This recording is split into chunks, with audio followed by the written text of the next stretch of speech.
the Jewish community, and I'm very excited to have a full house here with so many people that care about our future, the future of the Jewish community, the upbringing of our children, their young families. So I would like to first of all thank you all for being here this morning. My name is Rachel Raz, and I'm the director of the Early Childhood Institute here at Hebrew College. Thank you. And this symposium is actually thanks to all of you. All of you are people that holding similar positions or coming from communities such as the one that you represent. And I'll share with you a little bit. I serve at the Early Childhood Institute for 10 years this summer. And I constantly get phone calls and emails, and I meet with people, I meet with clergy coming to me and say, can you explain what's going on, why my community is shrinking? Can you tell me why our preschool is dying? Can you help us find a new director because our director is retiring? And I met with many of you all over these years, and I try to explain what I see on the national level to share with you a little bit. I also have lots of directors that send me emails and call me. I get about 4 or 5 emails a week. Can you help us find educators? And many of you are sitting here today.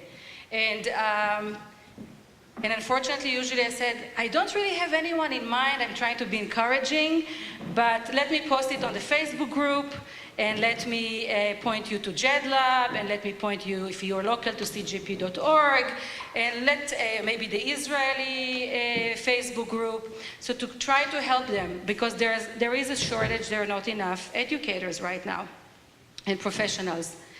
And on top of this, it's not only the local people that came to me, I get these phone calls also from all over the country. I was part of a very strong group, the Alliance for Jewish Early Childhood Educators, and we have many people here. You can raise your hand, all of the people in the group, like Kathy Roland and Max Endelman and Sue Ellen, Mary Lou Ellen, and we have some people connecting us virtually that were part of this group. And we constantly share best practices, but also what are the challenges that we face nationally. Kathy shared what's happening with URJ, Max with the conservative movement. Occasionally we have a representative from other organizations. I think Lyndall Miller is supposed to be with us remotely, Janet Harris from San Francisco, Debbie Cooper from Chicago. We have many with us today. And so this was very informative to understand what's going on the national level. And the third year is I was very fortunate to be part of the Boston-Haifa connection.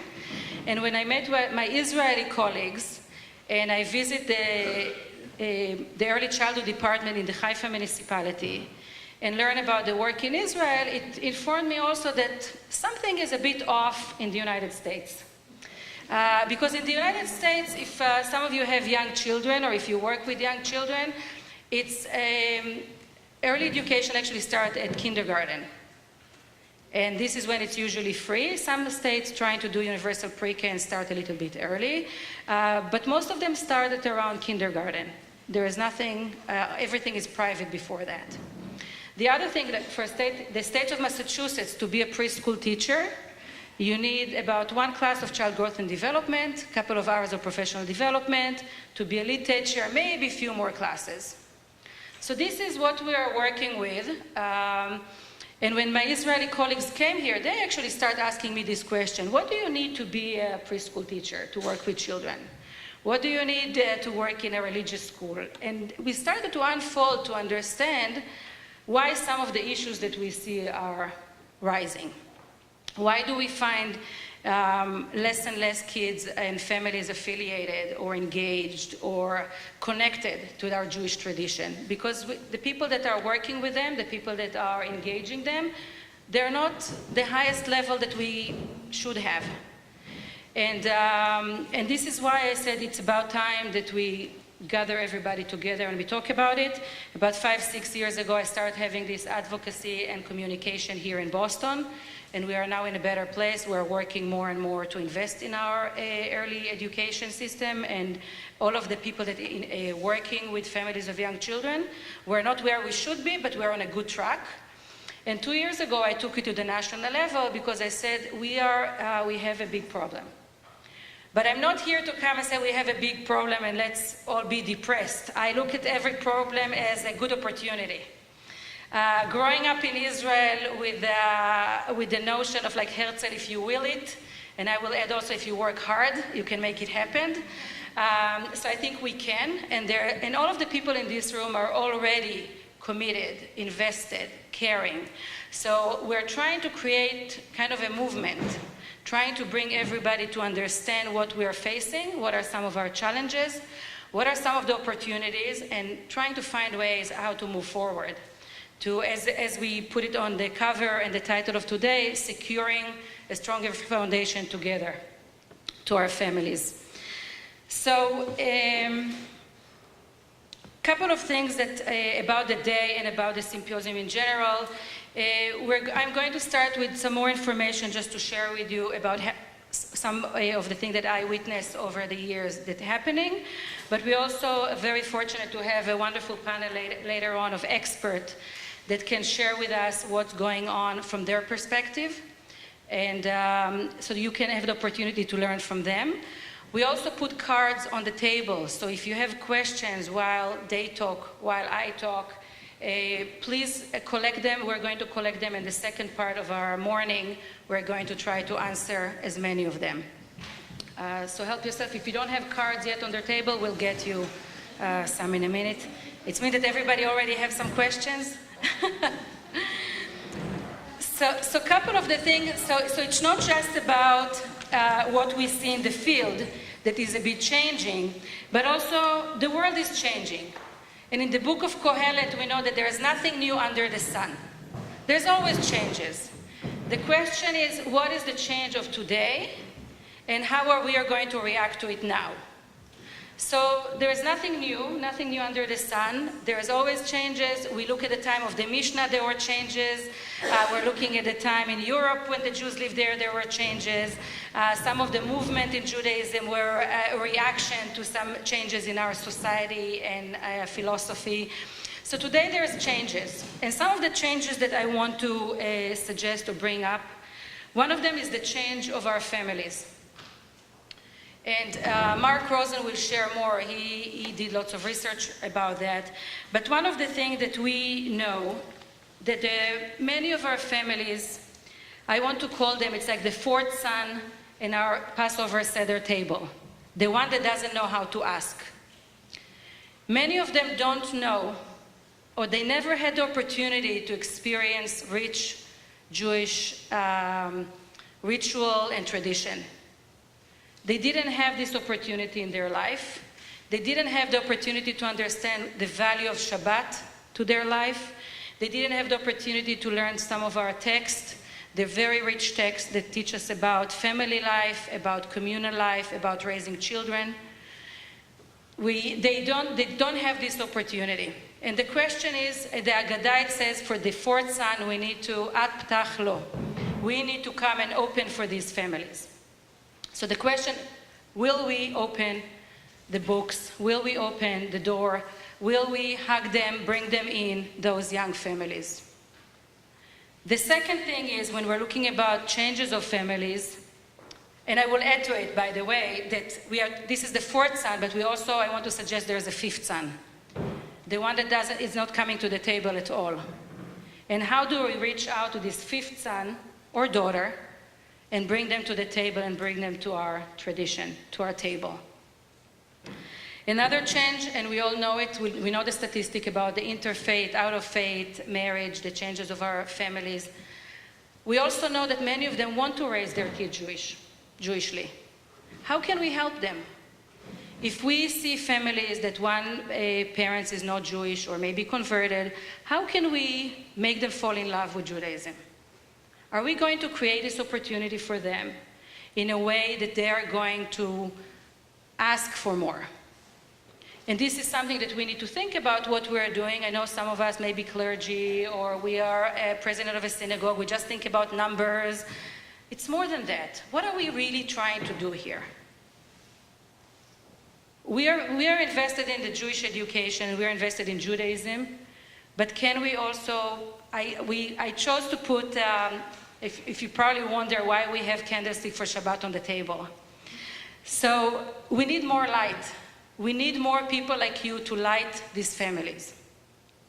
We need to have more and more people around the country that will be able to do that. And unfortunately, at the moment, we don't have enough of those. Because as I suggested earlier, many of our professionals right now, they don't have this experience. They don't have this background. We did a little research here in Boston. 1/3 of the teachers in our communities are not Jewish. And I don't have any problem with this. Some of them are the best teacher, best early childhood educators.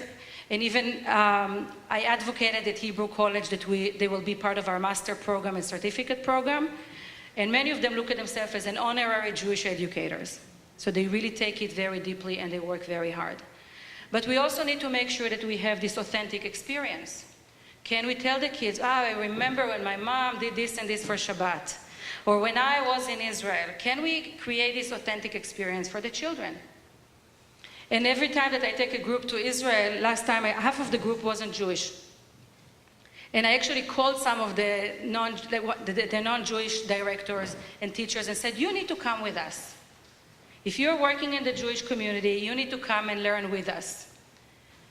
And we celebrate an Orthodox Shabbat. And I prepared them ahead of time. We did some Jewish text. And the interesting thing that by the end of that Shabbat, many of them said, wow, we want to adopt these rituals and this lifestyle. It's not that they're going to convert, they're non-Jewish, but they really understand the value of it, especially in this digital era, the era of very fast pace, the things are running very, very like crazy for our families.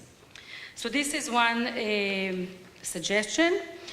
Another thing about our families, if they're the 5th son or they're the 4th son that we don't know where they are, where can we meet them?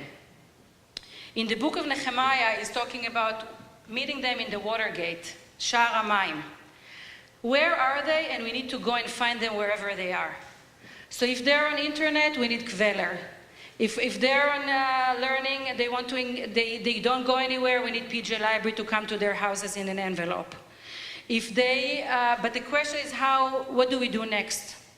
If we have PJ Library, how do we bring them later on to community programming? And we have some representative here, and Winnie Greenspoon will be with us in the afternoon. How do we make sure to meet them where they are? And this is a discussion. Where are they? What are they looking for? And this is something that we all need to ask ourselves. So these are some, a little bit of the landscape. Again, it's not depressing. It's look at it as positive, as something that they're very interested to be engaged, and they want to learn more and be connected to the Jewish tradition. So the question is, how are we going to create these opportunities for them? And is this going to be something important to our communities? For the rabbis sitting here or president of synagogue, is this something that you're going to say, I'm going to invest in that? And definitely you are, because you're in this room, but there are many rabbis that are not here because they don't see the value. How can we reach out to them and make sure that they'll be in the next conversation? How do we make sure when a teacher wants to take a class, there is a budget in our synagogue to let them take a class and learn?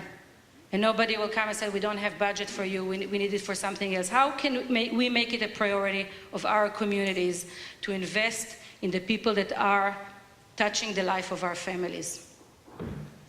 And this is something that I encourage all of you to think about and prioritize. I also want to share with you that the symposium, the first section of the morning, we have a full house, and I'm very thankful for that.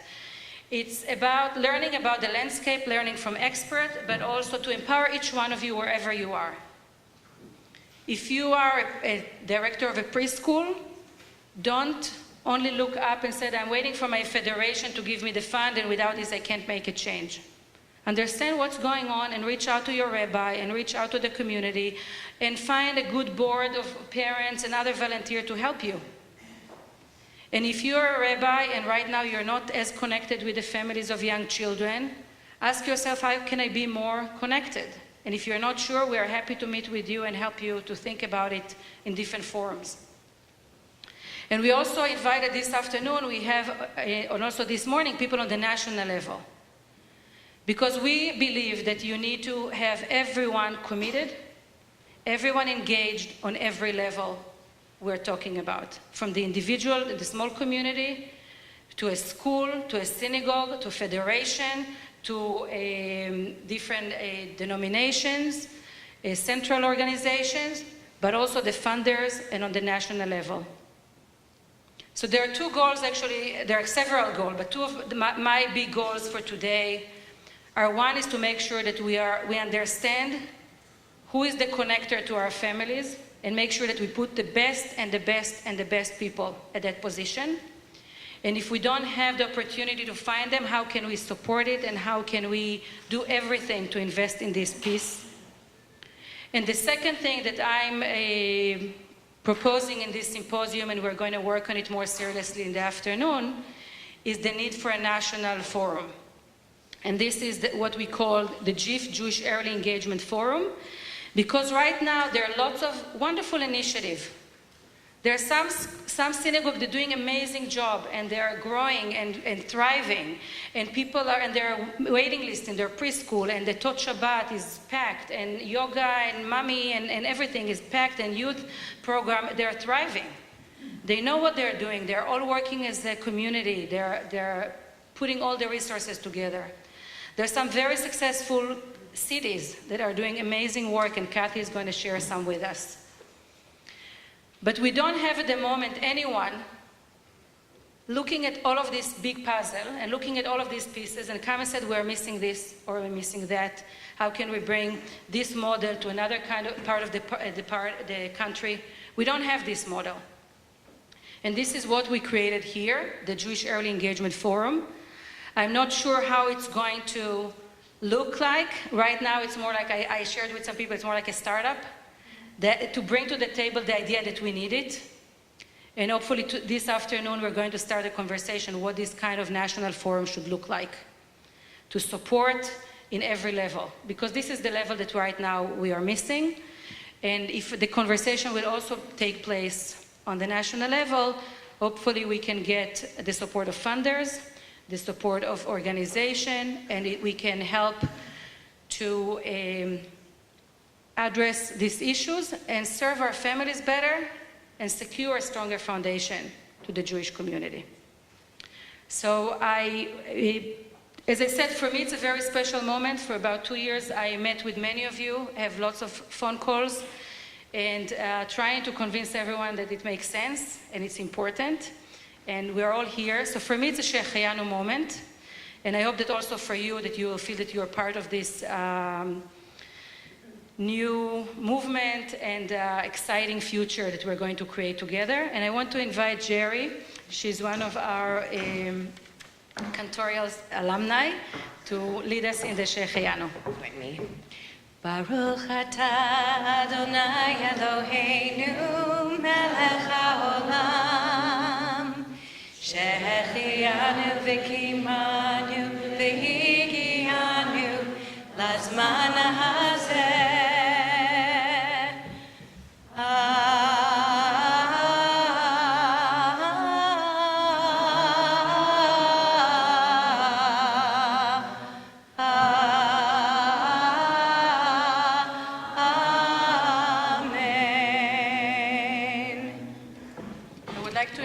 Michael Shire is going to facilitate the session.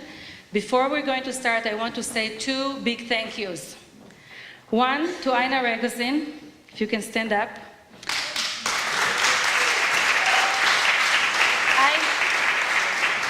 Aina founded the Early Childhood Institute almost 30 years ago. And I'm sure it was also very hard to convince everyone that it's important to invest in educators. And Aina was a wonderful mentor for me and allowed me to grow in this position, and I'm very thankful for that.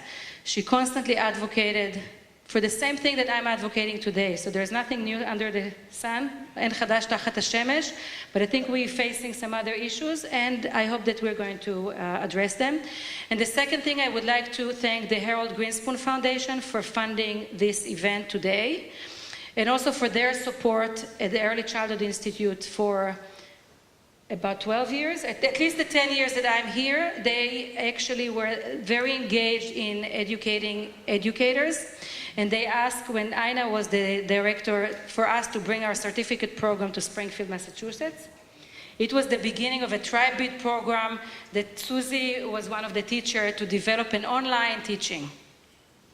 We were the first in the country to do that, and this was actually the foundation for Hebrew College online programming that now we can reach communities all around the country and the world. So I would like to thank both. Thank you. I'm Michael Shire. I get the armchair for some reason. Delighted to be here, and it's wonderful to have such a stellar audience with us this morning. This is obviously a very important occasion and would not have happened without the singular work of one person, Rachel Raz. So thank you.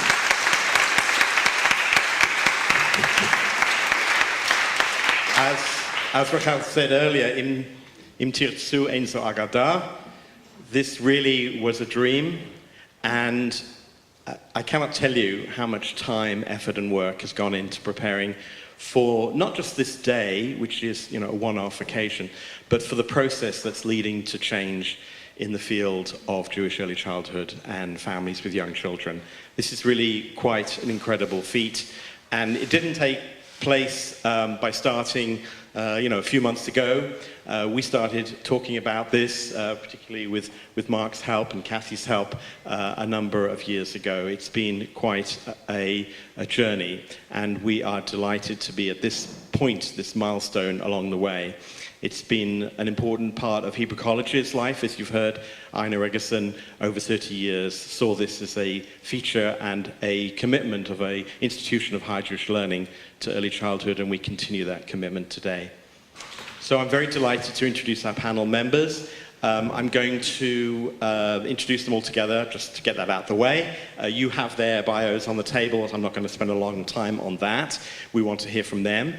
Each of them will speak for about 10 minutes, and then we'll take questions and answers. And the idea is that you write down on cards what you would like to ask, and we'll collect them up, and we will sift through them. I will also take a moment after each person just to give you a chance to filter what has been said. All of our panelists come today with a lot of experience in the organized Jewish community, and particularly in families with young children. In a sense, perhaps they represent the three aspects that we talk about in the Ve'ahavta, b'chol levavacha, b'chol nafshecha, b'chol me'odecha. So kind of trying to connect those three together. We think of Mark as perhaps the me'odecha, the mind of the inquiry, what the research has been telling us, what we can think about in terms of the issues that are in front of us. Levavacha, maybe Kathy's work with the URJ and her important role in making early childhood in the largest synagogue denomination in the country a feature of every synagogue and every institution of the Reform movement. And Nafshecha from Israel, the soul of our people, Naama, talking about this very new and exciting venture of trying to create a living bridge between the Israeli and the American populations, both here in the States and across the countries of Israel and America. So let me just say briefly that Mark comes to us officially as the Associate Professor in the Hornstein program at Brandeis University. He teaches about non-profit management in the Jewish community, but he has also been extensively studying the research regarding Jewish early childhood, and he spent time at the Elliott Pearson Department of Early Childhood at Tufts to develop his understanding of this field, and indeed conducted his own research, which you're going to be hearing about, across the country for the provision of early childhood within our Jewish community. You can read more about him there. He has been very instrumental working with Rachel, myself, with others, in making sure that we are all here today. We thank you for your participation in that. We come next to Kathy. Kathy is, I'm sure many of you here know, is the Director of Engaging Families with Young Children at the Union for Reform Judaism. She is a senior member of the team at URJ, and of course that becomes a very important priority for the URJ's work, as I said, across the country. She has created innovative professional development opportunities for all those working in early Jewish childhood settings, and of course partners with our partner, the Harold Griesbrunn Foundation, with the PJ Library particularly, and also with the Rose Community Foundation and its early childhood initiative. So we want to thank you very much for being with us today, and we know that you've been an ongoing partner with us in this work. And then finally, with great delight, Naama Or is the regional director here in Boston for the Israeli-American Council. For those of you who are not totally familiar with the council, it was founded in 2014, so in terms of Jewish life, it's fairly young on the scene, and it's trying to build a strong Israeli-American community that's taking responsibility for bringing the next generation of Israelis and Jews together in this country, and of course across our countries as well, particularly in the light of our Boston-Haifa partnership and initiative. Formerly, she worked in the health services, and she has a master's in public administration at the Kennedy School at Harvard University. So, b'chol meodecha, b'chol levavecha, b'chol nafshecha. We'll start with Mark. Thank you very much, Michael, and good morning, everybody. This is such a fascinating morning, and speaking personally, a lot of my favorite people are in the room. So instead of sitting up here, I'd rather be visiting with you. But I'm here to talk about research on families with young children. For a long time, I was sort of a voice in the wilderness. I was pretty much the only person looking at this. More recently, there are two people in the room who are doing some very important research at my institution, Brandeis. Daniel Parmer is finishing his dissertation on marriage choices in Jewish families. And Michelle Shane just finished her dissertation on Jewish fertility. So first you have to get married, then you have to have babies, and then my research comes in, sort of like, now what happens, right? So that's what I'm going to talk about in the time that I have. So I began this research 13 or so years ago, pretty much by accident. It was sort of, I got assigned to do some focus groups with parents, and didn't really have much background. I wasn't even a parent myself. I married a woman with 3 teenagers, so I skipped diapers, and I skipped carpools, and I skipped bar mitzvah lessons, and I started with driving lessons. So, you know, I didn't have any personal exposure. So I ran these focus groups, and all of a sudden I realized, why is this not being looked at more carefully? Because, you know, babies are the Jewish future, and parents make all the decisions about what happens to their children. I mean, it's not as though the 3-year-old in the stroller is sort of deciding whether to go to Jewish camp down the road or Jewish preschool. I mean, it's about the parents. So, so who are these parents, and how do they make decisions, and what influences those decisions? And so those are the questions that were animating, you know, the research that I've been doing over these years. And so, you know, there's a couple of points I want to make. I think they're important points. Some of them will be very, very obvious to you, and maybe some of them will be somewhat surprising, depending on your background. I guess the first point I want to make is that when someone has a child or adopts, there's a complete and utter change in all of their priorities and every aspect of their life. Finances change. Work life changes. identity changes. You're no longer sort of a young adult millennial. Now you're a parent. It's a whole new way of thinking. All your relationships are affected. Your relationships with your spouse, your relationship with your spouse, your relationships with your in-laws. And now you have this new relationship that has become the center of your life, which is your child. So, so the Jewish community, philanthropically has focused on teens, it's focused on college students, it's focused on young adults, but it didn't focus on parents. And yet, here's this sort of inflection point where the whole Jewish future is sort of embryonic, sort of like a stem cell situation where it could become anything, right? Does the family go in a Jewish direction? Does the family go in a secular direction? And so one of the things, and I've probably run at this point over 75 focus groups with parents who have young children all over the country. And I hear the same thing in every group in terms of what parents want, and then I hear something different in every group that depends on geography.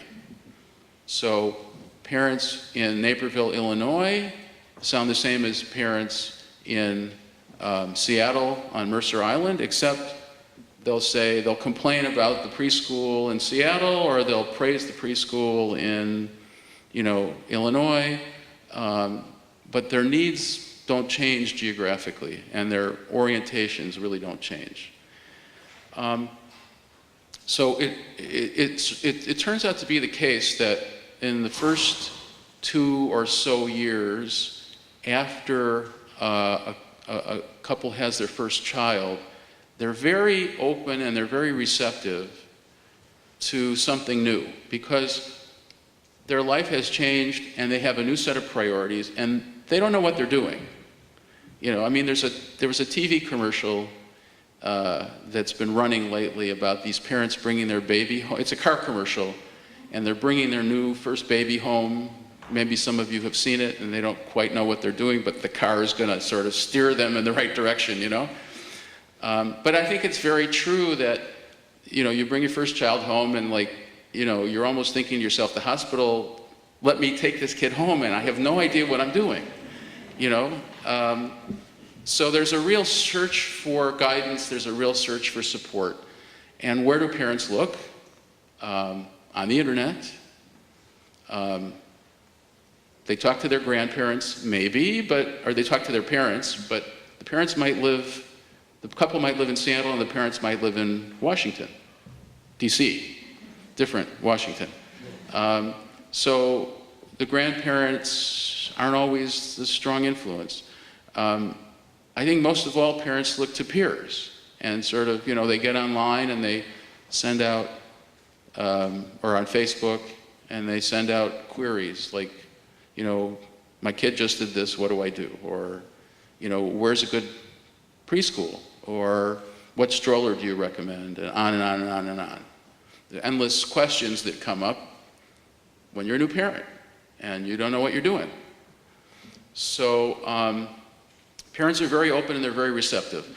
Unless parents have a very strong Jewish background, they're really not inclined to go looking in the Jewish world for this guidance. It just never occurs to them because it's not on their radar screen.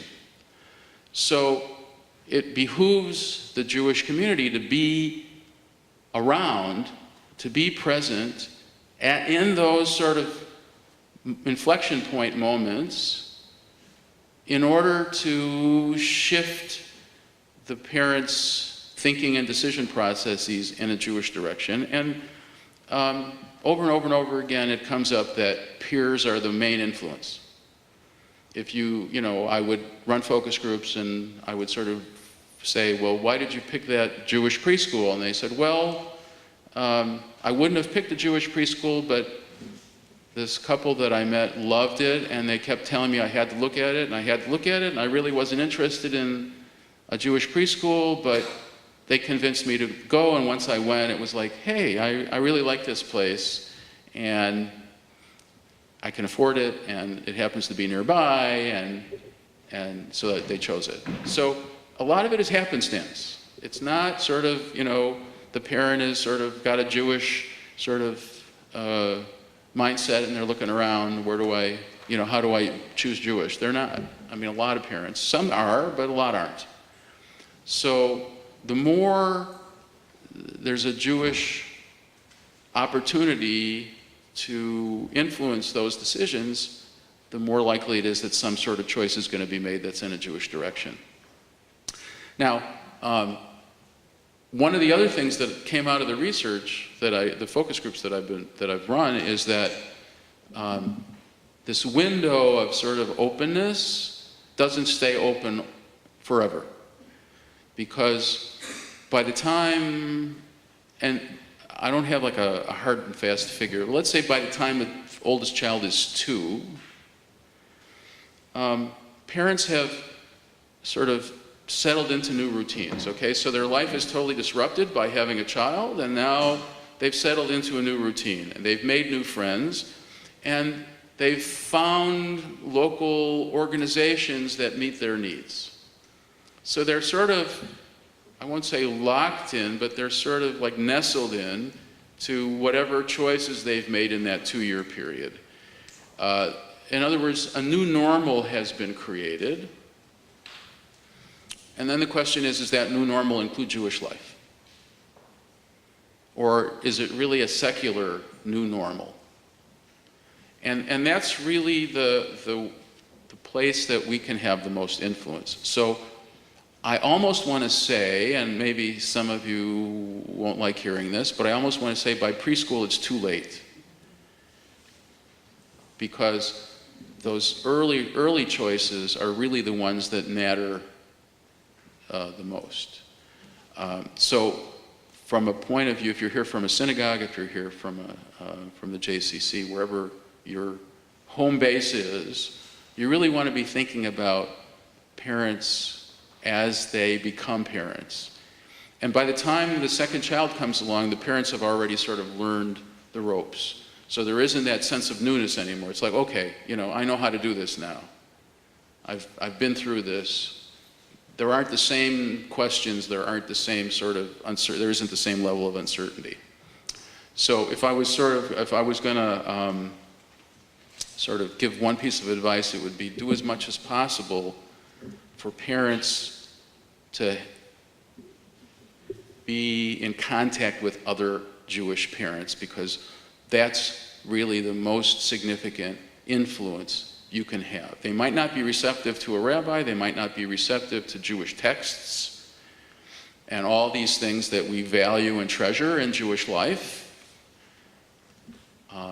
but they are very much influenced by Jewish peers and Jewish friendships. And this is particularly important in areas of low Jewish population density. So there's a geographic element here. It's one thing to live in Newton, where if you go to Starbucks, you can pretty much guess like half the people there are Jewish. It's another thing entirely to be in Franklin or Bellingham or Marshfield or any number of places where if a kid's in school, he's probably the only Jewish kid in the public school. And then it's very hard to make Jewish friends because there aren't a lot of Jews around. So it's even more important to make those connections. So with that, I'll pass to Kathy, who's really one of the most brilliant professionals in the country in this area, if not the most. Well, that's very kind, and I've had a good teacher. And I first have to confess that I was that parent that Bert was describing a few minutes ago. When I was pregnant with my first of 3 sons, I was living in New York City, attending one of those yoga exercise classes where the moms having their new babies came right before those of us that were about to deliver. And I remember going home and calling my mother and saying, I'm watching those moms change diapers. You haven't taught me how to do that. I was panicking that I had no idea what to do in 3 weeks when I was going to be delivering my baby. And fast forward, when I raised my first 2 children, it didn't even dawn on me to walk into a Jewish anything to get any kind of support for raising my child. And I asked Michael if I could just share, by my third son, we were living in the suburbs, and I happened to be working at a synagogue. And lo and behold, by process of osmosis, my youngest son started really obviously being immersed in Jewish life and learning. And if I tell you today, that youngest son, who is now 22 years old, compared to his older brothers, has a neshama, is a mensch. The other two are okay, don't get me wrong.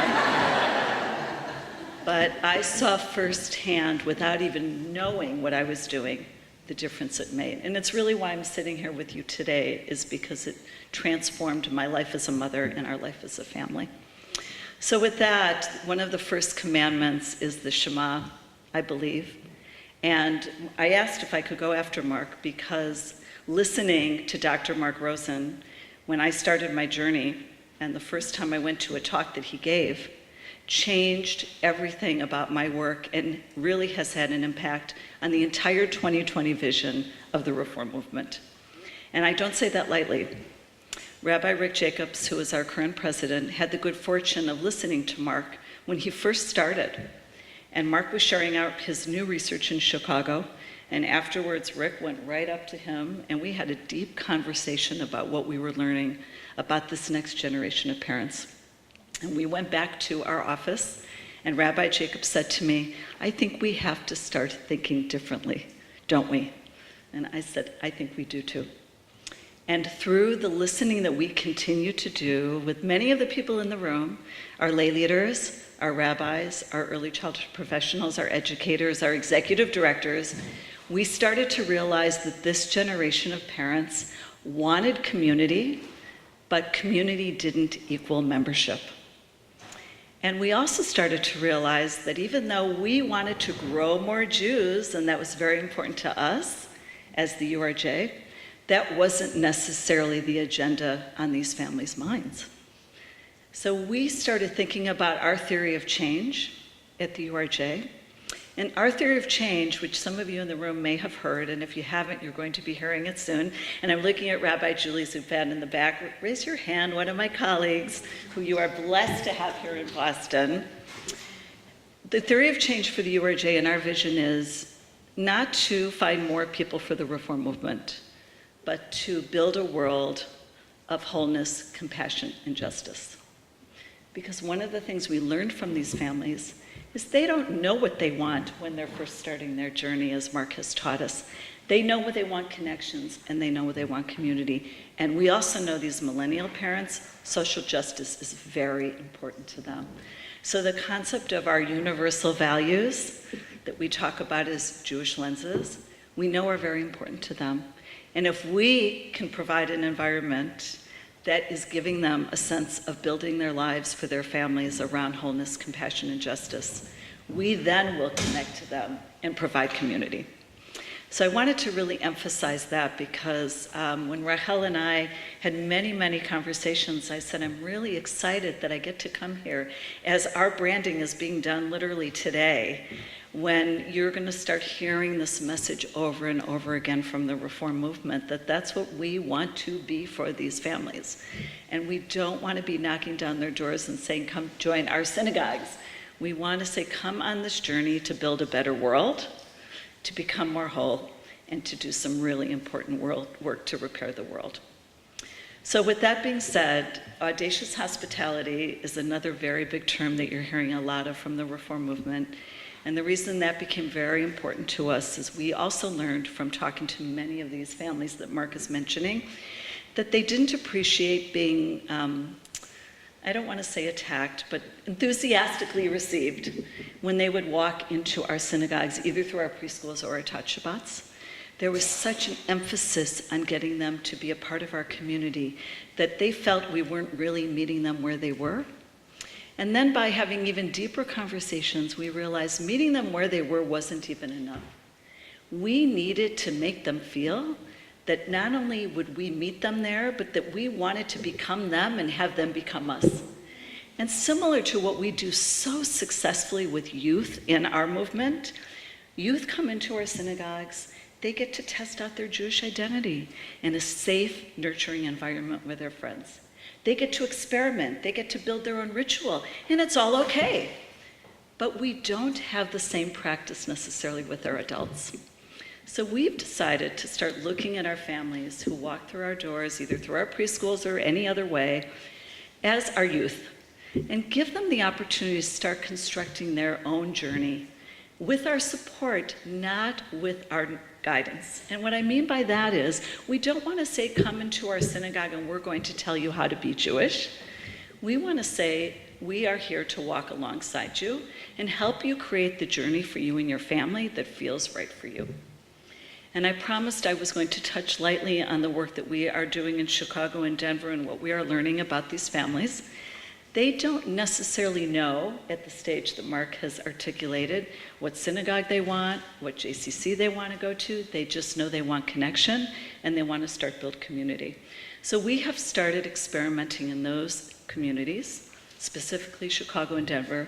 What would it look like if we worked together to be thinking organically about our system so that families who come into our communities can have choices based on their journey and not based on which temple has the best membership package for their family with the free gym membership at the JCC.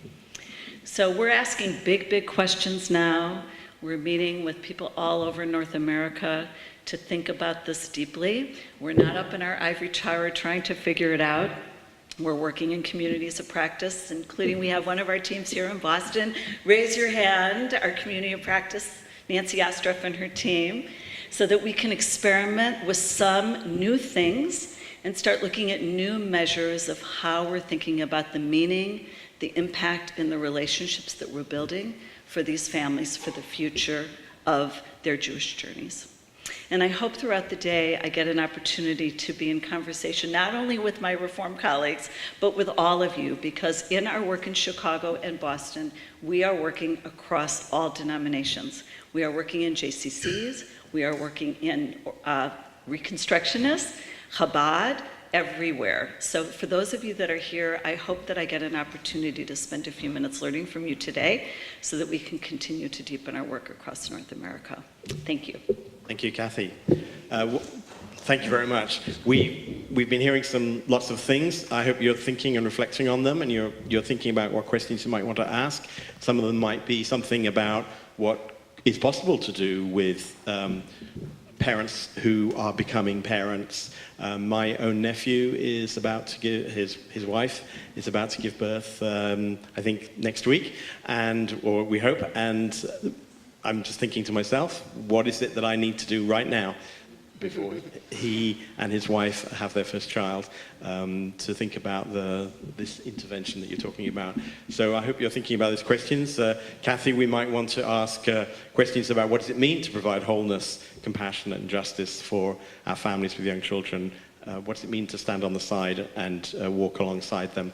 So, think of those questions and we'll come back to you in a minute. Let's go on to Nama.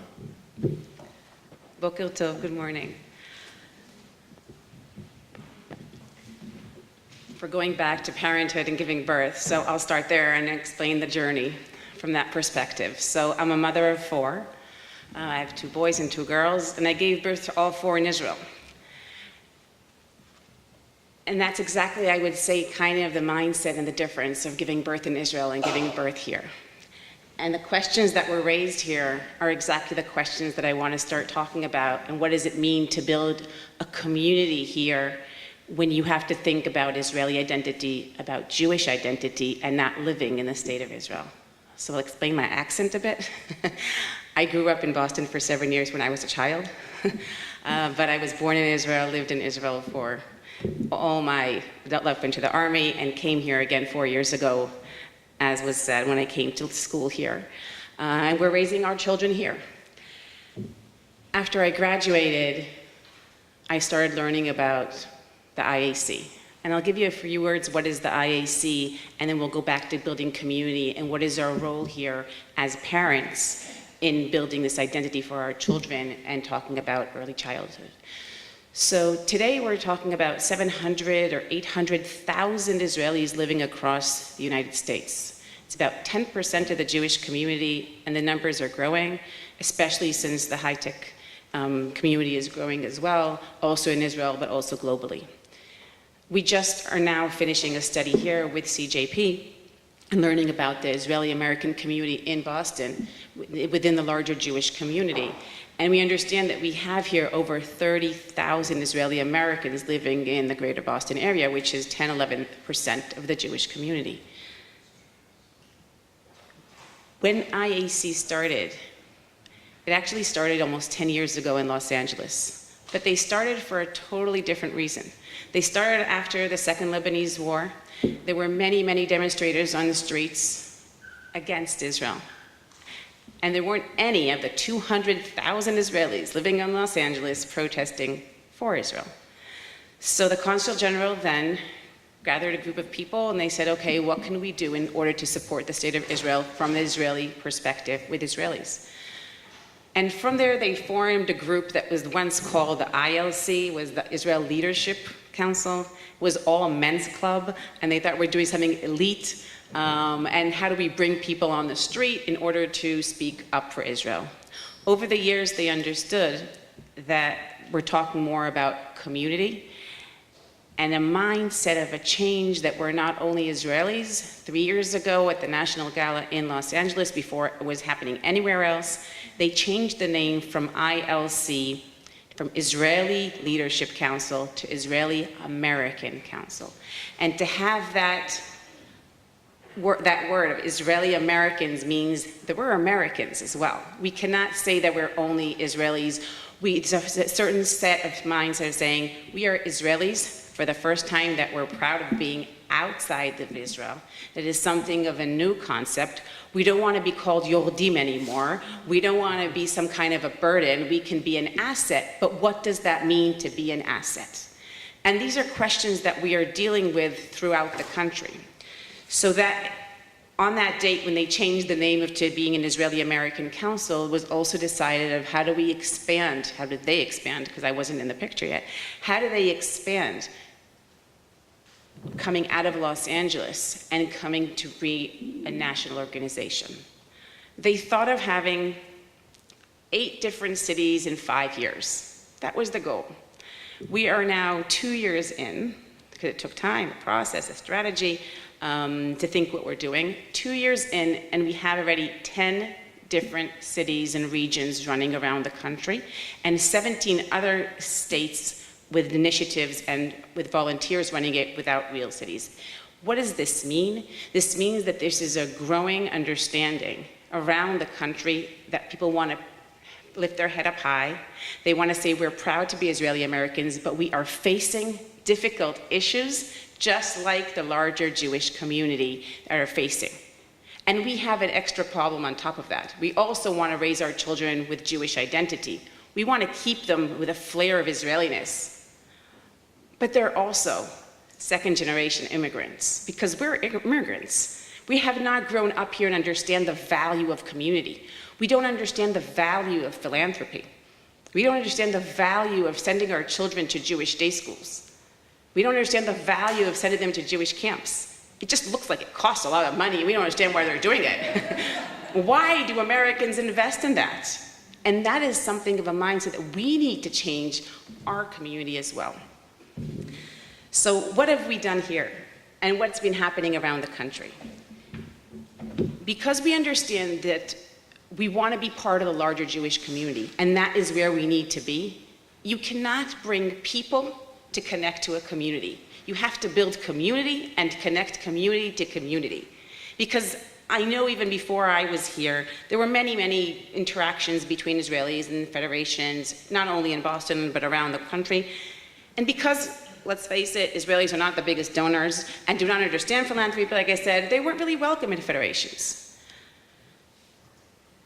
So there wasn't really a community. So our first goal was, how do we build community? How do we bring people together and understand that we have a purpose, that we have a goal? What does it mean to be here together?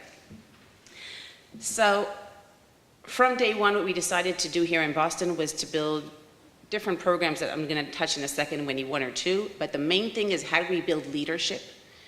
How do we bring build grassroots initiatives to take ownership about our next generation, because that's our mission. How do we strengthen our Israeli and Jewish identity in the next generation and connecting them to the larger Jewish community and, of course, to Israel? So we started a leadership course, and we took the model and we learned a lot of what's happening also at the Federation, at CJP, and we already finished our second cohort. What does that mean? They do a half a year in order to learn about their identity. They have a triple identity. I'm talking about my friends, Israeli, American, and Jewish. What does it mean to be an Israeli out of Zion? What does it mean to be part of a community and to be involved in a community when you have to understand Israelis living in Israel first see themselves as Israelis and only then see themselves as Jewish? They take their Jewishness for granted. They don't have to work for it. It's all around them.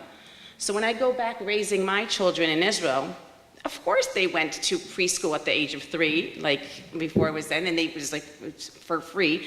But they have Kabbalat Shabbat every Friday. I mean, it's not an issue. They learn Torah from Sipurei Torah and everything that's from age 3 or even earlier if they go even to daycare.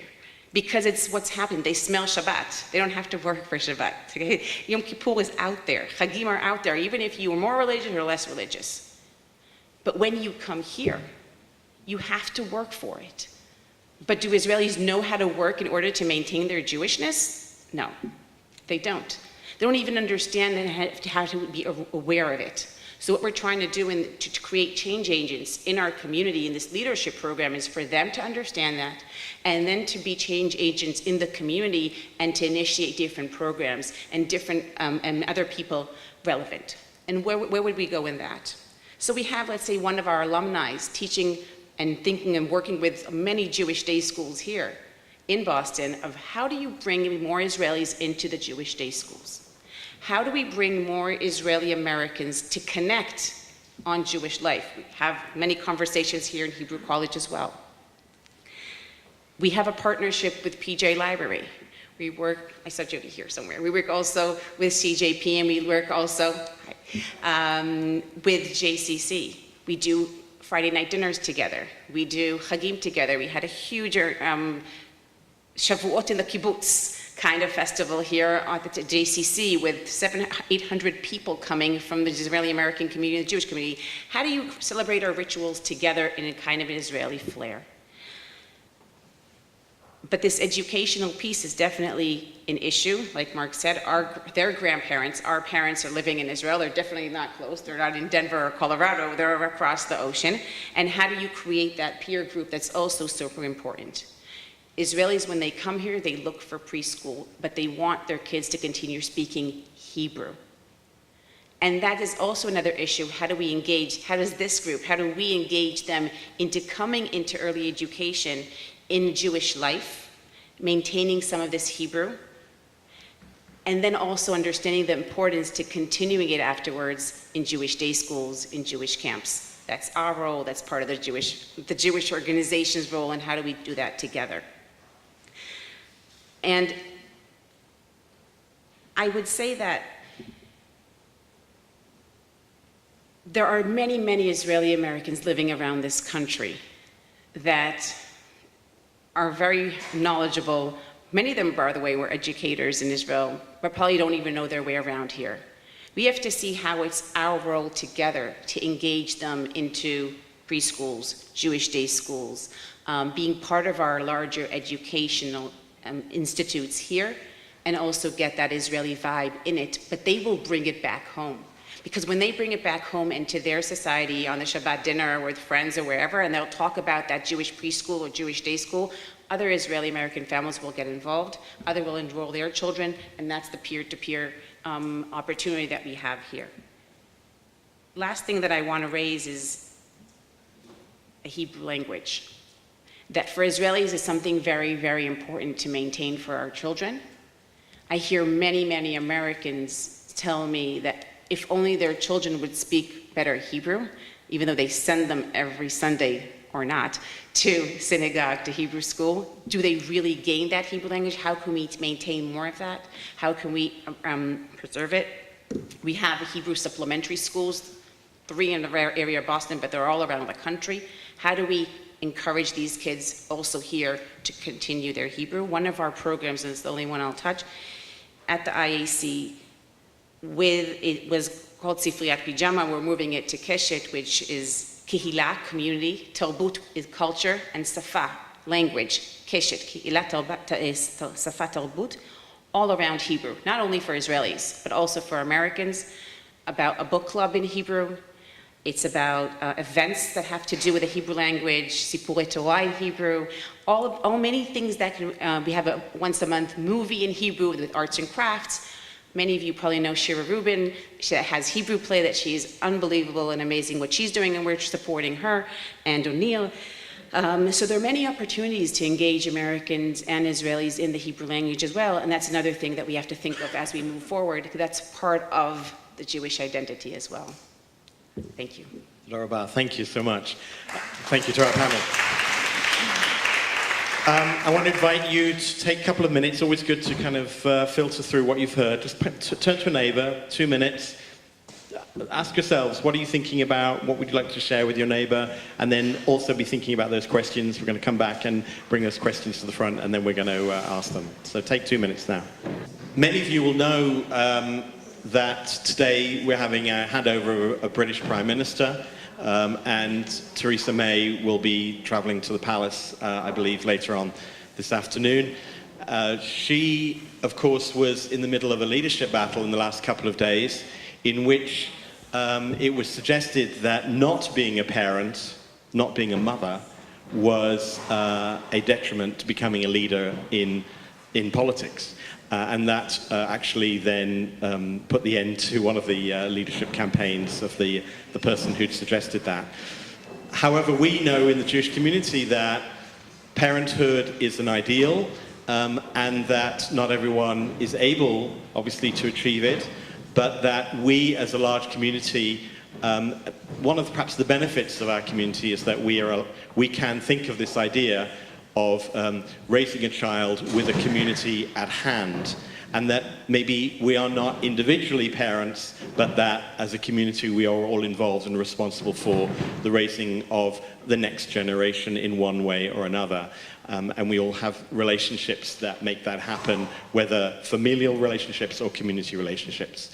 So we also know that society is changing greatly, and the first question I really wanted to ask our three panelists is, what do they think the change in our societal environment is having on the provision we currently offer for families with young children? We know that we have a large intermarriage rate.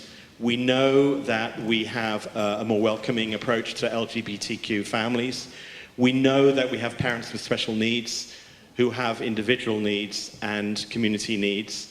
I'm just wondering whether we can think about the current provision of early childhood engagement and education, and how those changing needs are becoming important to think about as we continue on this. So perhaps you could take either one or a couple of those issues. Kathy, if you'd like to. Sure, yeah, well, just at breakfast this morning, a few of us got together before the meeting to talk about the important trend in full-time offerings for our families in the Jewish world. And I'm sure most of you in the room, I see some heads nodding, know that there's been a very big concern that more and more of our parents, regardless of the family structure, need to work. And they need to have a purchasing decision of finding a place that they can trust, that they're going to start their child's educational process. One of the things that we are embarking on at the Reform Movement right now is really leveraging this and starting to think about how can we build a full-time Jewish early childhood education experience for families. And I think the JCCs do this exceptionally well. We haven't done it so well in the Reform Movement for lots of reasons. Many of our synagogues feel they're under-resourced, and they immediately will quickly say, we can't afford that. And before we even get into a conversation about, well, wait a minute, what's the mission of your synagogue? What's your synagogue's vision? When does education really begin for a child and their family? Is it at 10 years old? Absolutely not. So we are really trying to rethink the family's Jewish journey and help our synagogues understand it's not about the dollars and cents that they're looking to make on building a full-time child care center. It's rather giving these families an opportunity. And we are seeing some tremendous success across North America in some pockets. And for those of you in the Reform movement, I'm sorry, but this one is limited to the Reform movement. We are going to be launching a new community of practice for our synagogues who either are doing it and want to do it better, or for those who are interested in exploring it. So just say a couple of more words about the specific populations I mentioned, interfaith families and special needs. Yes, well, that's been one of the interesting things we're finding in our experimental communities. The interfaith families, I don't even know where to begin to describe the type of families that we're seeing, including grandparents who are raising grandchildren. And I see my JCC friends nodding their heads, because I think one of the things that Mark's research has opened up for us is we have no assumptions anymore about what the definition of a family is. And I really invite all of you to start lifting up that conversation with your synagogue boards, asking them when is the last time they started thinking about the people who aren't walking through the doors, and maybe because they do not feel this is a place that they would belong. Mark, do you want to deal with that issue on interfaith families? Well, considering the number of books, journal articles, and studies on interfaith, I'm standing on not only one toe, I'm standing on my little toe when I talk about the subject. I think from my own direct experience talking to parents, when I run focus groups, there's very little difference between intermarried and in-married parents in terms of what their interests and needs are. They're parents first. And I think that really we think Jewish parents. Well, it really should be parents who happen to be Jewish, because being a parent is the primary driver of all the decision processes. Being Jewish is secondary, except maybe in Orthodox families. Whether you're interfaith or interracial or gay, you're still parents raising children, and those are the concerns that you have. So we have interfaith families who are much more Jewishly committed than families with two Jewish parents.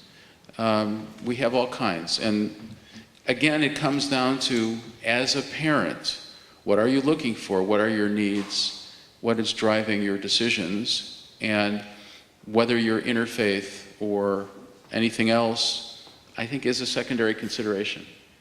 And if I could just add a kind of a humorous note, one of the challenges we're seeing in our new model is that we have many of our non-Jewish families who are multicultural, and Jewish journeys is not an option.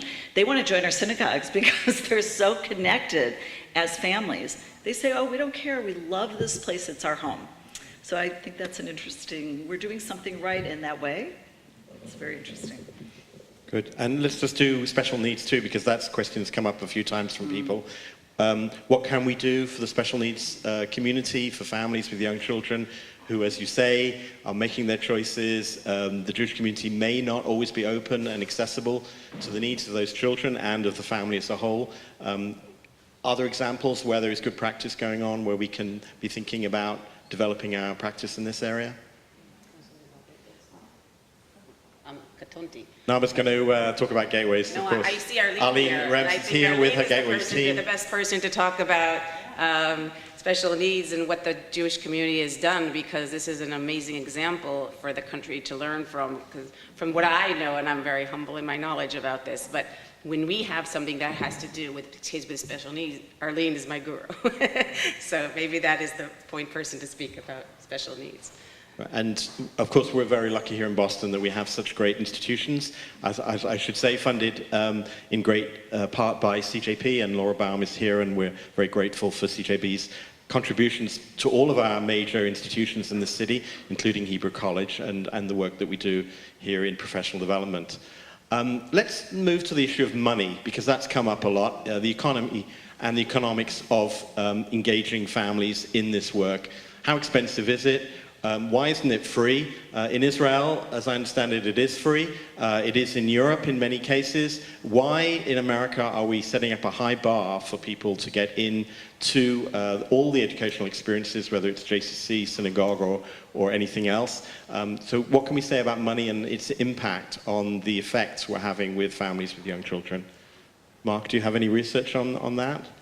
Well, I always ask money questions, and I guess the first point I want to make is that friends are free. So, in terms of influencing Jewish families, that's not a money consideration. Finding programs where they can make Jewish friends is not an expense that's a barrier to them. Now, as a researcher, I'm not intimately involved in all the details of preschool finances, but I do know that when I talk to parents, cost is often a decision factor, but not the only decision factor. Certainly if Bright Horizons is $4,000 cheaper than the Jewish preschool, and the family doesn't have a strong Jewish identity, they're going to scratch their head and say, why do I want to pay $4,000 more for something that's not, there's something where they don't see the value added. So that's a problem, and it's not a problem that's easy to fix. There have been various attempts to subsidize Jewish preschool tuitions in various communities with varying degrees of success.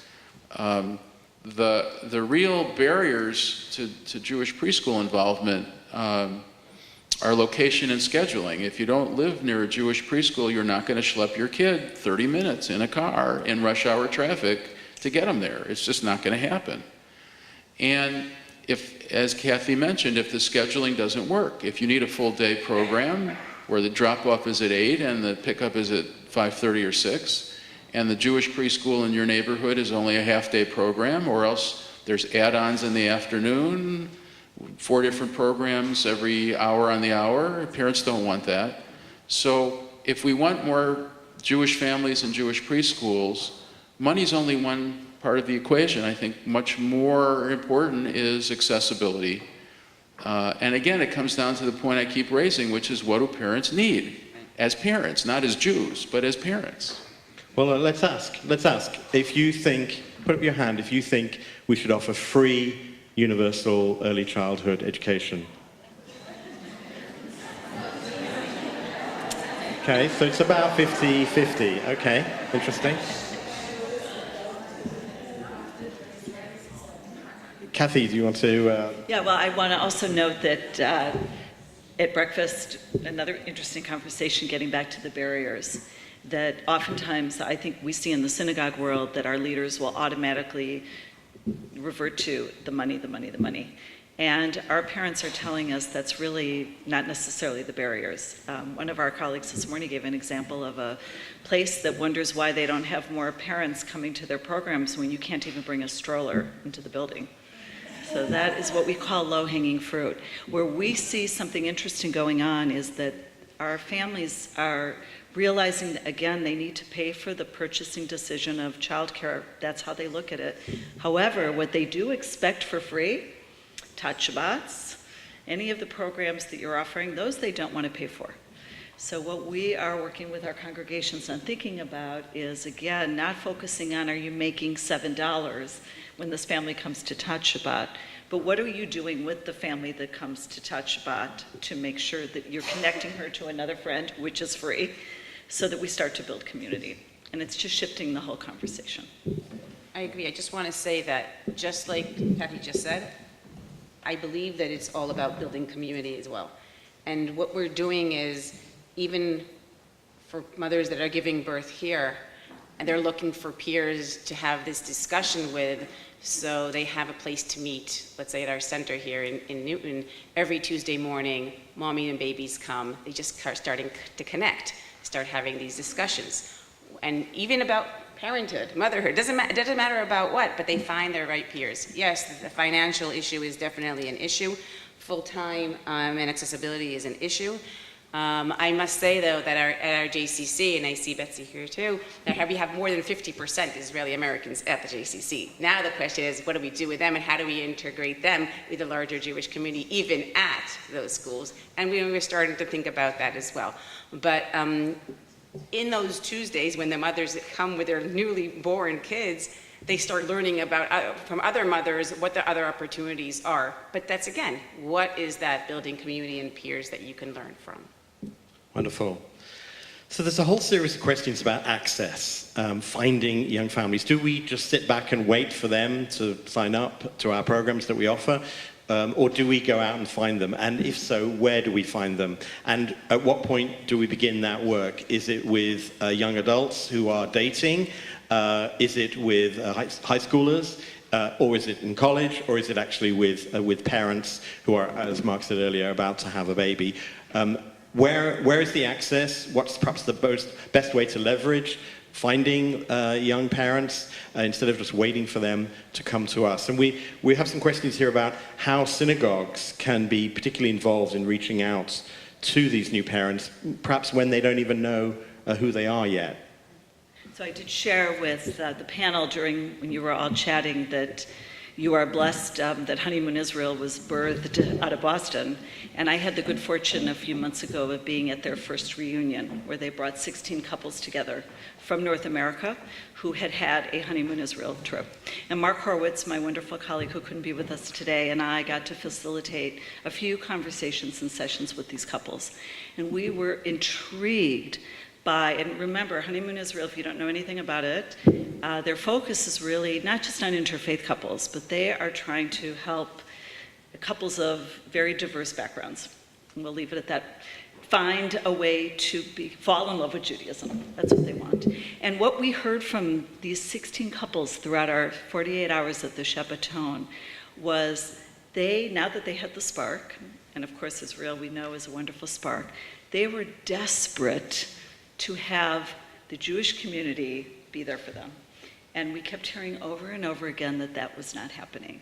And when I, wanted to probe, what do you mean? And they said, well, for instance, we want to have Shabbat together. We called 6 synagogues.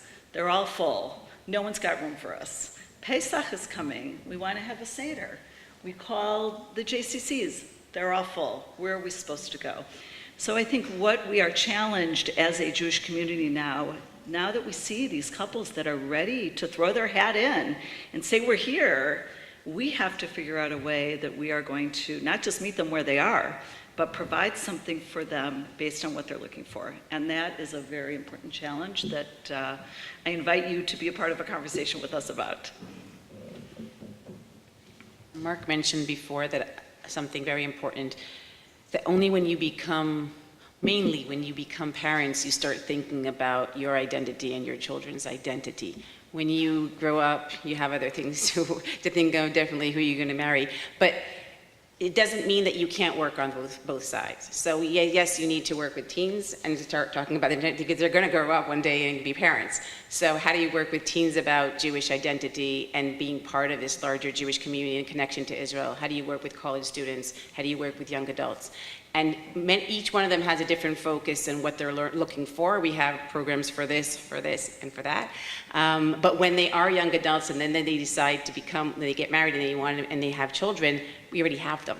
We already have them. They're in our ecosystem. They're in our different programs that we can bring them in to learn about parenthood and early childhood education. But not doesn't mean you have to start there. You can bring them through the whole journey, and then you have them already in the table. But you always have to continue looking. We do many initiatives in order to start looking for more, and some things have nothing to do with Jewish identity. They just want to bring them to the table to have some kind of a discussion, and then they're there. Then you can start twisting it in a way, and they are part of it in order to see how they want to continue the discussion with us. So, Anama, we have some questions for you, particularly about the Israeli-American community. Frankly, the nature of the questions is, do the Israelis really want to engage with their American sisters and brothers here in this country, or do they want to be in a separate Israeli community, speaking Hebrew, seeing their own identity, constructing their own way of culturally defining themselves. That's really the nature of the question. I can understand why. Because that's what's been happening forever. This is what we're talking about now, is something so new. And I heard now in a second, but I hear it all the time. They're the part of the same percentage of the Jewish community, also the Russian community, and why is the Israeli-American community different from the Russian community? First of all, it's differently organized, it depends where, but Israelis that we see have a very strong Jewish identity without even calling it Jewish. They do so many of the Jewish rituals of many of them do Kabbalat Shabbat, Dlakat Neurot, they light their candles, they definitely do Seder, they go to Chabad, they go to a certain synagogue, even if they visit here and there, they don't understand the concept of membership or paying for a synagogue, because it's something they don't do, but doesn't mean that they don't visit it. I think that what we are trying to change as the Israeli-American Council is exactly the place of having them leave their kibbutz. Do not live in your little kibbutz only of Israeli Americans, because you are not really creating the right environment for your children. What's happening, as you mentioned before, and I didn't get to it, about interfaith marriage, we have a very difficult, and maybe even more difficult problem with the larger Jewish community that we are seeing, because there is no notion about Jewish identity with Israeli Americans, and our kids are not necessarily growing up with a Jewish vibe. It's much easier for them just to go and to find someone that's not Jewish and marry them, because they don't even understand the value of that. And we see the percentages of interfaith marriage in the Israeli-American community enlarge much at a higher pace than the Jewish community. And that's what we need to worry about, and we all need to worry about in this Jewish world. So, did they care? No. Do they care enough now? Not yet. But that is exactly where we're going. That is what we're trying to do. We're trying to raise these questions. We're trying to create these change agents, people that understand more or want to understand more, in order for them to have a ripple effect in the community, in order to start having these discussions that weren't happening before. We're trying to create lots of partnerships in the larger Jewish community. When I'm here, and I have to thank Rachel for inviting me here, even this conversation is important for you to understand that there is a need, and there is a rising attention also in the Israeli-American community for this. But it's also changing their understanding that they need it. Not everybody understands that yet. They're not even close to everybody understanding that yet. We just it's like another startup. We talked this morning about a startup. This has been happening for 2 years. There's such a long journey to go, but people are starting to understand that this is something you need. It will take more time, but this is what we're trying to do. How many Israelis in Boston? 30,000. 30,000. Let me ask you, if you're running a program or you're involved in a program for early childhood families of any sort, raise your hand if you have Israelis who are, as parents, sending their child to your program. So maybe not that many. And if you have Israelis teaching in your early childhood, I'm talking about early childhood. I know the Israelis have traditionally for a long time have taught in our Hebrew schools, but in early childhood programs, how many Israelis in your early childhood program? Put up your hand if you have an Israeli teacher in your early childhood program. So less than that. So we're not reaching the 30,000, that's definite.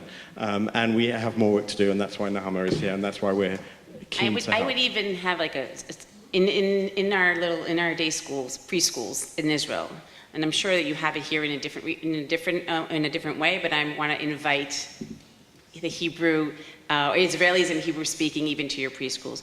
If you have someone in your community or a parent, invite them for a Friday morning to give a small story about Israel or experience about Israel to the kids. Have some kind of an engagement with the kids in the preschool about something that is happening about the Hebrew language, about something of a certain chag that is coming up, something that they can bring from who they are, and then if they come in, or maybe their children isn't involved yet, or they're having one of their children starting to be in a preschool, it will open them up as well. They'll come back with some kind of experience, again, to the community and say, wow, listen, we were today in this preschool, we were today at the JCC, we were in somewhere, This is something we have to start thinking about as well. But again, it's getting the people involved. That's our role, but that's everybody's role in order to get them more engaged in what's happening, because I think this is a need.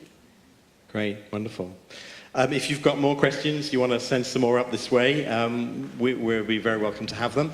But we have quite a lot here. Someone says, Mark, by preschool it's too late. You said that. I'm curious about the evidence for this conclusion.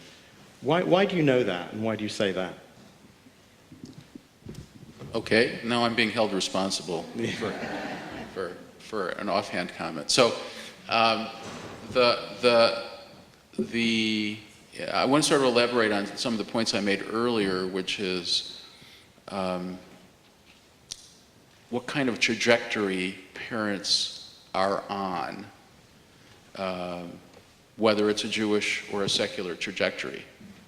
So let's think of a hypothetical couple, gets an MBA from a major university, gets a really nice job in Silicon Valley, moves to the West Coast, had grown up on the East Coast, has no parents in the area, and they're just enjoying their new life in California, and not particularly Jewishly oriented. Maybe they went to Hillel in college a couple times, but you know, they grew up Jewish, maybe they went to summer camp, but not a very important part of their life right now. So what direction are they going to take when they have a child? It's not going to be a Jewish direction necessarily, unless there's some sort of an intervention. And so once they get locked in, they have friends who aren't Jewish, and they've enrolled their children in some sort of Jewish program that's not Jewish. And they haven't joined a synagogue, not that many families at that stage do anyway. So by the time their child is 3, they're already on this secular trajectory, and they're not really interested in switching. Like, they have friends they like, their kid is happy where they are. So, you know, at what point then do you get them to switch? I mean, how many of you have sent a child to a Jewish summer camp? Okay? And what if you were to say to the kid, well, we're switching you next year, you're going to a different camp? What would happen? You'd get a rebellion, right? From the kid. So, you know, I mean, it's the same sort of mindset. It's like, we're happy where we are, why would we want to change? So when I say that it's almost too late by preschool, what I'm really saying is that the early decisions make the biggest difference in terms of which direction parents lean towards. So if this same couple in California ended up at a Tat Shabbat, or maybe even at a Chabad, and ended up making Jewish friends because there was like some sort of a Shabbat Friday night gathering in people's, you know, homes, they might choose a different trajectory, and that's what I heard in the focus groups. I heard from parents who basically, one story I'm going to tell you from San Diego, which really was chilling. A couple moved from New York. He was Catholic, she was Jewish. And because they were from New York, they figured they ought to sign up for preschool early, because in New York City, you sign up when you're pregnant, you know? So they moved to San Diego, and she gets pregnant, and oh, we got to sign up for preschool now. We got to get on the waiting lists, right? You know, and so he called the Catholic Church, she called the JCC. JCC called back. They ended up getting involved with the JCC and ended up taking a Jewish direction. Now, what if the Catholic Church had called back first? Where would that family be? So these decisions really can have influences for years to come. So maybe I was a little flippant saying, you know, by preschool it's too late, but I'm really trying to make the point that random sorts of interventions, random sorts of encounters can make a big difference in the direction that a Jewish family takes if they don't have a strong Jewish identity to begin with. Kathy, there's a question about that in relation to the movement. Have you seen a program in one of the synagogues that you think would be just an ideal example of how to make this happen? Yes, and all the Boston directors that are in the room, I would say every one of their programs. Yeah, we'll have to exclude anyone from Boston, yeah. Anywhere outside of the Massachusetts area. So a few years ago, we had a rabbi out in Westchester who had 2 small children and a wife who worked full-time. And when he got his job at his synagogue, he went to the leadership and said, "What am I supposed to do with my children?" And they said, "Figure it out." So he went to a Bright Horizons and he enrolled his children. And he was so impressed with the program that he approached Bright Horizons and he asked them would they be interested in a partnership with his synagogue. So we had one other experience out in California with a Bright Horizons that basically rented space in a Reform synagogue, but we had never had a synagogue that engaged in a partnership with Bright Horizons. I'm sure most of you know that Bright Horizons is from this area. And we, once this happened, we started a few conversations. Rabbi Jonah Pesner, who's a Boston boy himself, we came to Boston, we sat down with the Bright Horizons people, and we said, what would it look like if we could be in a national partnership with you? And we immediately discovered that, little secret, Bright Horizons is a for-profit company, and the Union for Reform Judaism, not so much. And we began to immediately see all of the Jewish values that we felt were so imperative, from how much we paid our teachers to how we valued so many of the different aspects of the work were very different from how Bright Horizons approached their business. And we decided at that time it would be a little complicated. However, this particular model, which is called the Kehillah School at Temple Israel in New Rochelle, I really welcome all of you that are interested to Google it. Their website's pretty impressive. And they took an approach of really looking deeply Jewishly, way beyond our Jewish lenses, to looking at Torah, the role of different parsha, everything from how we approach holidays to how we weave camp into everything we do. And their entire approach uses a Jewish camping to frame their early childhood, and they approach their families very organically. The director of that program is working for me now, which I'm really blessed, and that's why we're expanding our model and we're starting to look at different models. For anybody that is interested in looking at the business of early childhood right now, I would say let's start with full-time childcare. I want to go back to something that Mark said that I think is very important that we just learned in our Denver initiative, which is called Building Jewish ECE. And yes, Mark is correct that these off-the-cuff experiences can happen, and I love that San Diego example, but what we learned in Denver is it's even more important that you realize the business of early childhood is a business.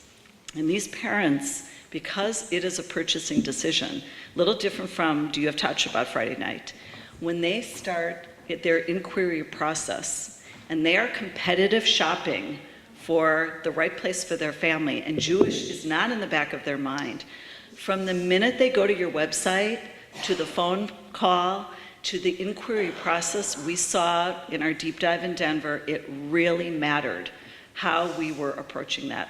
And our synagogues and JCCs who were not doing it well, where one of our directors had Post-its all over her desk, and somebody would call, she'd write it out, she'd forget, they wouldn't call back. She was a lovely director. She realized soon after this is an important business. So we know that just answering the phone isn't enough. It's really we have to look a little bit more deeply on how these parents expect a response today and what that response is going to look like. And Maxine Handelman, who's my conservative counterpart, she and I are doing this work in Denver, and we know a lot, and we're happy to talk to any of you that are interested. Last year in Rhode Island, a school, which maybe I won't mention the name, but since there's only one, it's pretty obvious, put up a 10-foot billboard on the freeway suggesting people could sign up for Jewish day school education, and had a 100 hotline number. What do you think about CJP sponsoring a citywide national campaign on our freeways, streets, supermarkets, that says if you want to enroll, if you're parents and you want to enroll a child in a Jewish early childhood program, here's a hotline or a website. You can do that. What do you think about that? Oh, it would be in Hebrew and English. Should we ask CJP first? No, well, let's decide first, and then we'll tell CJ. What do you think? I don't think for Israelis it would catch the eye because of might not be something that they would look for, but not only Israelis. I think you have to have something more personal with these people and not have it on billboards. If you bring them in from a much earlier stage and you embrace them and you have some kind of a program with these parents and little kids and you build a relationship, like again, saying it again, you build a community, then their ears are tuned to hear about preschool, Jewish preschool. But just to see it on a billboard, I have a feeling that that's not going to work. Okay, Mark? So, as a researcher, I'd want to do a marketing study first, Very good. before I would invest the money. Okay, so let's see. Would you, if we could and we had the funds, what would you think about a citywide billboard campaign? Put your hands up if you think it'd be a good idea. And those who think it's a bad idea? And those who are undecided? All right, looks like that's not going to happen. Okay, let's now come finally to an area that surprisingly we haven't really talked about, which is the role of teachers in... Yes, I can actually, because I spoke to the head of the school yesterday, and he got enormous pushback about having it up there, even though the name of the school wasn't on the billboard. Parents were very upset about it, or some parents were very upset about it, and it didn't result in greater enrollment this year, but he feels it gave a huge impetus to the very nature of having a Jewish day school in Rhode Island, and the traffic on their website increased substantially. So it was, in his mind, a great success for the future, though it didn't result in perhaps the numbers they wanted for this particular year. So thank you for asking. Teachers. Someone has already mentioned, if we look around the room, let's look at your neighbor and see what gender they are, that we have an issue about the nature of the people involved in early childhood education, and we also want to think about the very quality training, as Rachel said earlier, training and professional development of early childhood educators. Do we have the teachers we need to do the work we all want to do? What do you think about that? Well, many of the people in the room who are my close colleagues know this is a hot button for me, and one of the reasons I was very passionate about this convening today. I just finished a graduate program in Hebrew Union College, Jewish Institute of Religion, and I would tell you, first and foremost, this is not just a problem in the field of early childhood. And I don't want to use the word crisis, because I think even when I was raising my children, we did not have well-trained, experienced, wonderful teachers. My kids' Hebrew school teachers were, they were volunteers, some of them rushed from their other jobs. I feel like it's an opportunity for the Jewish community to start looking differently at how we are approaching Jewish education for our families and their children. Of course, it's a subject close to our heart. We have an early childhood training program here at Hebrew College, and it's an online program, so we do reach people all across the country. It's magnificently run and beautifully developed for those who are both in service, that is already in place, and wanting to develop their expertise, skills, and knowledge of the field of both Judaism, Jewish studies, Hebrew, and early childhood pedagogy. But we're now reaching out to different populations, and the kind of populations we've talked about. Certainly our special needs certificate is something that becomes very popular for people who are working in those populations, and now our new Interfaith Families Jewish Engagement Certificate, which is being directed by Dr. Karen McGinnity, who is here with us this afternoon. And Karen is looking currently for more people to recruit for the fall into our certificate or master's degree program.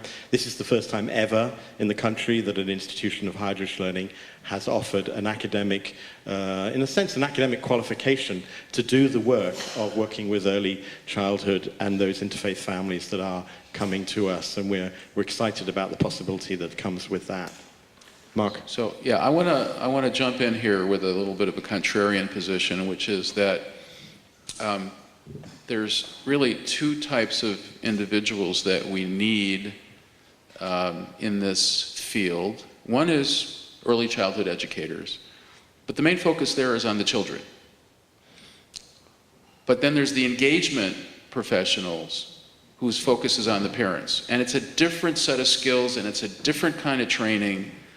The places where the engagement efforts are most successful is where you have people who don't necessarily have a lot of training or a lot of Jewish education, but they're really good people, persons, people, you know what I'm trying to say. Camper care, they call it in the camps. So, so you really want people who are like the connectors in, you know, the famous Malcolm Gladwell book, right? You know, you want those people that really can walk into a Starbucks and make friends with half the people there that are total strangers, and everybody feels comfortable with them. Those are the engagement professionals. The early childhood professionals are the people who get trained here, who really know, who understand child development. And they can relate to parents, but that's not their main responsibility. I mean, when parents are paying, you know, outrageous tuitions to send their child to preschool, they're not sending it to educate themselves, right? They're sending it for their children. They're sending the children there for their children. And those professionals need to be top professionals for children. But when a synagogue wants to bring families in the door, maybe those early childhood education people aren't the best people to bring those parents in the door. Maybe you want to hire somebody who doesn't have a lot of Jewish background, maybe isn't really a Jewish educator, maybe is in an interfaith marriage, but they're really good with people. And those are the most successful programs. Good point. So I'm going to ask you in a second to think about what is the most important issue that you think confronts this field? What's the challenge? What in your mind is the real important, if we could knock that challenge on the head, what would it be? And then secondly, what's the opportunity ahead of us? What could we really do to make a difference? So think about those for a second. There was one question about spiritual development. Those of you who know me will know that's probably a question that was addressed because I was here. The question was, when do children begin to be able to access spiritual development? And it reminds me of a story I heard of the very, very young child who was told by the rabbi that God is one, and told by her parents that God is one, and of course learned how to recite the Shema. And she came up to the rabbi after Tot Shabbat one Friday afternoon and said to the rabbi, Rabbi, I have a birthday every year. Can you tell me when God will be two? Notwithstanding that little story, the research on early childhood tells us that children probably have the most quintessential relationship with God of all those in the human condition, and that childhood really is, as the rabbis understood of old, understood that the very youngest child has a particular personal, innate, and natural and everyday relationship with the divine as a companion, as a relationship, as a consciousness that is very present, aware, and explicit. And to that end, some of you will know the work that we've been doing with Torah Godly Play, and there is a little bit of a display of the artifacts of Torah Godly Play over there, which is a spiritual pedagogy for the very young, for early childhood, in order to tell our stories of Tanakh, our stories, our narrative, our theological language, the religious language given to the very youngest of our children in such a way that it will allow them to wonder for a life about the very nature of what we're trying to teach and the values that we espouse. So, to my challenge to all three of you, maybe we'll start with Nama. I think the two main challenges are money, and like we saw at the raise of hands, if we go back to Israel and early childhood education that starts at the age of 3 that is free, and what you can do with children that age, what is the opportunity if we would have it here? And would we be able to bring more families and children into the door if it would cost less. And of course, bringing in new families and not only working with the ones that we have. But the opportunity that I see in this discussion and what we're doing here is how do we engage parents with parents, creating that for their children. One is within already the institutions that we have, either in synagogues and JCCs, if they come to the IAC, if they come to anywhere that is relevant.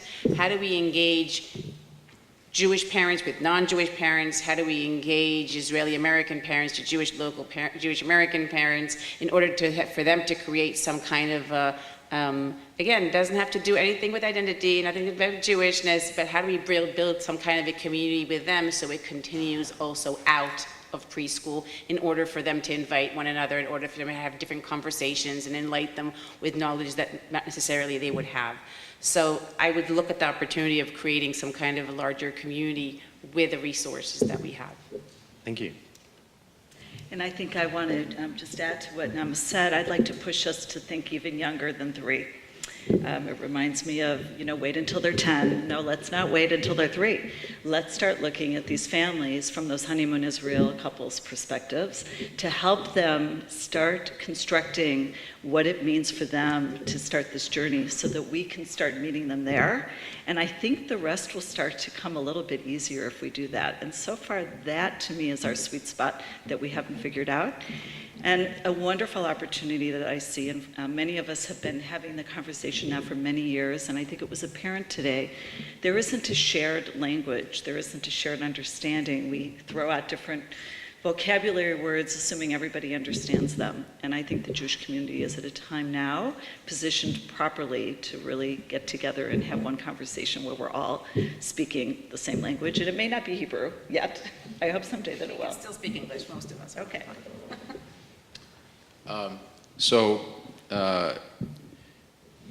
I've been sort of a crusader for a long time to try to get the philanthropic community to pay attention to families with young children.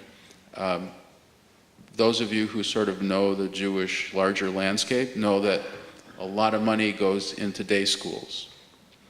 A lot of philanthropic money. A lot of philanthropic money goes into Jewish summer camps. A lot goes into Hillel programs on campus. There's a lot of young adult programming for 20-somethings. There's a lot of teen programs. A lot of funding goes to teen programs. If we added that money up, I think all of our, eyes would be wide open at the amounts. And if you look at what the philanthropic community is putting into families with young children and Jewish early childhood, it's minuscule. Now, the PJ Library, and there's a couple of representatives in the room, has been a real game changer in that respect, in starting to get philanthropic resources directed in this area, but it's a drop in the bucket in terms of what really needs to happen. So I think that's the biggest challenge that the field has, is that the people who really give large sums of money to enhancing Jewish life have not yet come to understand how critically important it is to reach families with young children. Ladies and gentlemen, your panel. Thank you.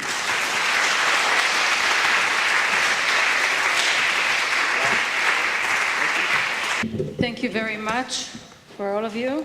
I just want to conclude with a couple of thoughts, and then about the structure of the rest of the day. Lunch will be at 12:30. We want to deliberately to give time to talk, process, walk around. I invited a couple of organizations and community to create displays. In some way, it's a showcase of what a landscape should look like. How we work with parents, how we work with teachers, how we work in communities, different initiatives. So this is just a taste, to start thinking about it. Kathy said that there is no common languages, and she's right. When I started to talk about it to people, when I said early engagement, and I said, so are you talking about early education and preschool? And so there is, what does it mean when we're talking about working with young children, and what happened when we work with those families? And I agree with Mark when he said that it was a very good point that our educators, the early childhood educator, need to focus on early childhood educators, on educating the children. But it came to the point that our school are now, and all of these programs are the one that's supposed to interact with the parents, and they're not equipped to do it at the moment. So this is a shift of the way we're looking, that the programming for young children are not only for young children anymore, but they are the opportunity to work with the families. So this is something to keep in mind. I wanted two things just to go through. You were asking about money, and we throw out that Israel is mandatory and free from the age of 3. It wasn't like this all the time. Until a couple of years ago, it was from the age of 4. Parents actually in March, it was occupied Rothschild, like occupied Wall Street. And they said to the government, we're 2 working parents, we can't afford to send our kids. If you as a country think that children are important, you need to help us. And the Israeli government decided to do mandatory and free preschool from the age of 3. And I witnessed it through the city of Haifa. What does it mean to open 60, 70 new preschools? How do you train more teachers? How much funding go into something like this? How many preschool you need to open so it will be in the area where the parents want it? But it was a priority of the government. Right now, it's not a priority of the United States. And as I shared with some of you, I think we shouldn't stop here in the Jewish world. After we take care of the Jewish world, we should go and fix it in the United States in general. And I grew up in the Jewish tradition, and we said that the poor of your community are first. עניי עירך קודמים לעניי עיר אחרת. I first started with raising my children. I invested a lot in my students, later on in the Jewish community in Boston, and many of our students through Hebrew College. I'm now reaching out to the national Jewish community, and the next step will go to the United States.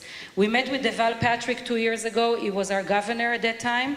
We met with the delegation of Israelis. We shared the model, and he said, why can't we do that? And I said to him, we should. And we sat there, and we had some people from the municipality of Haifa that are representing financial aspect. And we said a little bit, how much it really cost? And yes, it cost money, but the National Bank said that for every $1 you spend in early education, you save $7 later on. So we are talking about the infrastructure, we're talking about the foundation, and some of you raised special need. This is the time for red flags. How can you help these families that are just finding out that their kids maybe have some difficulties, some challenges? How do we embrace them, hug them, help them, bring them in? How do we bring all of the variety of families that we see today? It needs to be a priority. And this is what I'm trying to call today, to take this challenge upon us and invite you all to be advocate for what we're doing. So thank you again for the time and being here this morning. I want to give you time to talk and connect with wonderful, wonderful people in this room. You're all invited to stay for lunch. And we're going to send information in the next few weeks, what happened in the next session in the afternoon with some of our funders that are coming to the discussion also. We'll update you and we'll continue the conversation.